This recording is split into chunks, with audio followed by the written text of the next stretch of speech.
When I look at Africa, many questions come to mind. Many times I ask myself, what would happen if Mwalimu were to rise up and see what is happening? Many times I ask myself, what would happen if Kwame Nkrumah and Patrice Emery Lumumba were to rise up and see what is happening? Because what they would be confronted with is an Africa where the Democratic Republic of Congo is unsettled. There is a war going on there, but it is not on the front pages of our newspapers because we don't even control our newspapers and the media. As I speak to you, the Central African Republic is at war, but we talk of it only mutedly.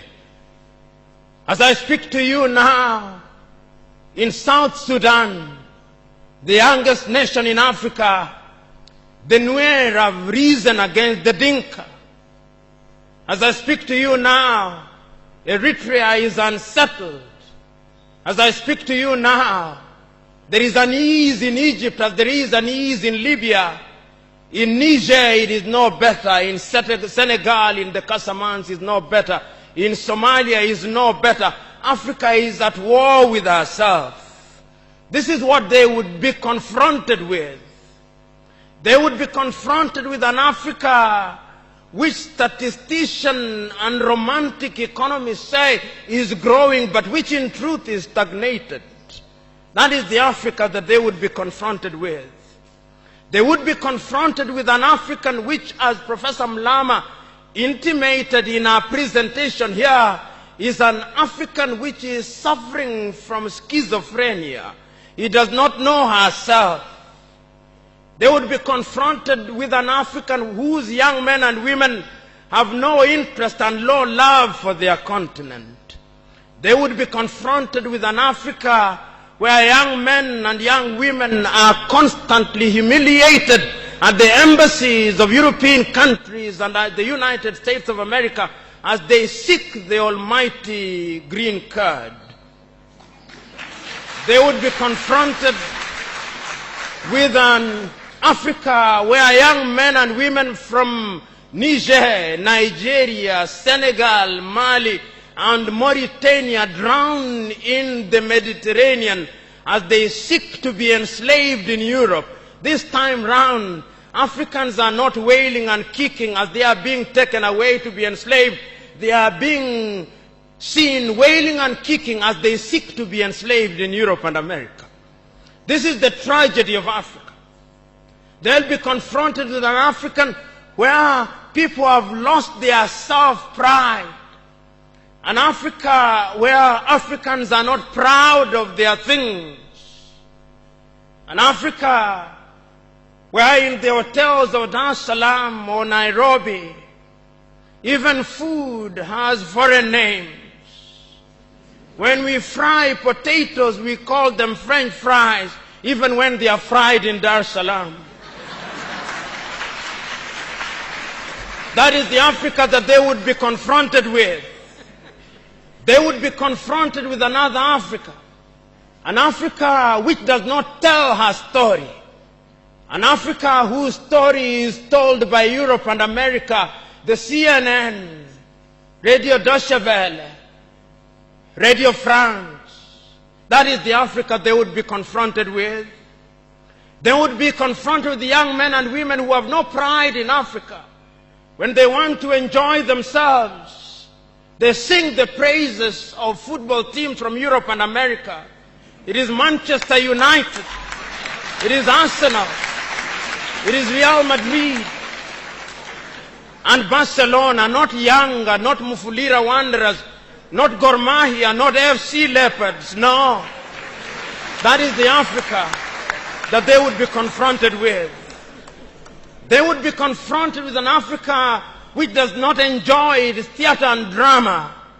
That Africa celebrates Leonardo DiCaprio. It celebrates Angelina Jolie and Brad Pitt.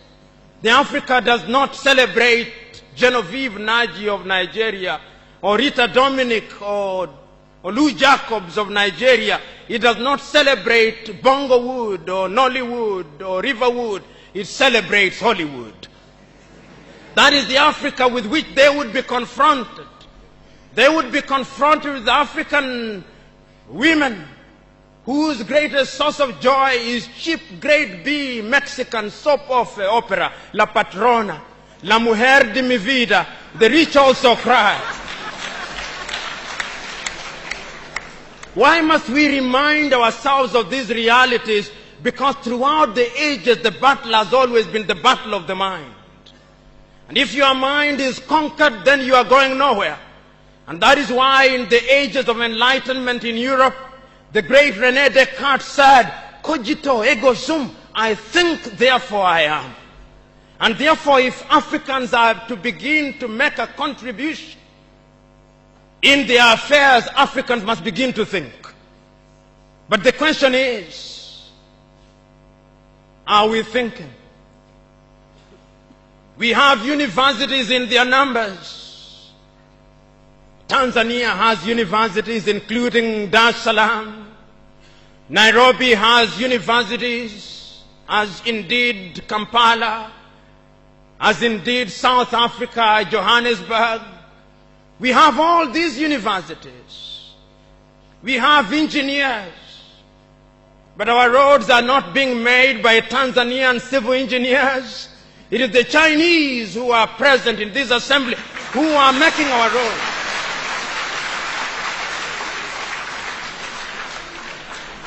So we have engineers who cannot even make roads.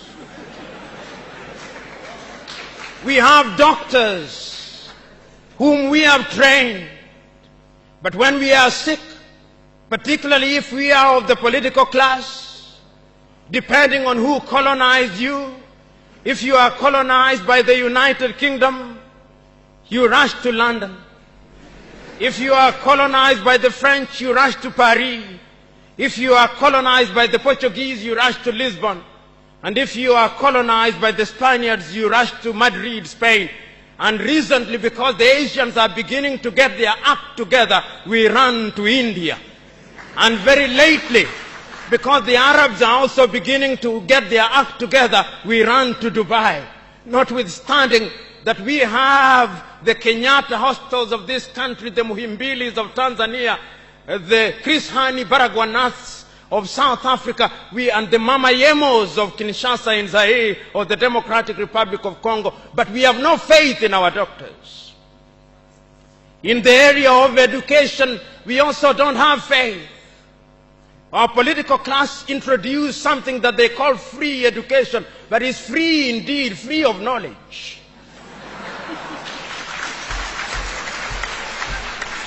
Because they are so suspicious of those institutions that the typical African politician would not dare take their children to those schools. Their children will be educated in the British system, in the American system, so that when they graduate, they go to the United Kingdom, to the United States. Not that there is anything wrong with those institutions, but the agenda is wrong because our leaders long lost the script and ought to be described for who they are, our misleaders. But we are co-authors of our own misfortune. Whenever we are given an opportunity to elect our leaders, we are given a blank check. And if you permit me a little latitude, and if you give me a blank check, and you allow me to analogize, and you say that I'm given the blank check to buy a Mercedes-Benz, what we do is that when we are called upon, having been so empowered, we buy what one calls a tuk-tuk from India and expect it to behave like a Mercedes-Benz. How does that happen? Because what we do is to elect thieves. We elect hyenas to take care of goats, and when the goats are consumed, we wonder why.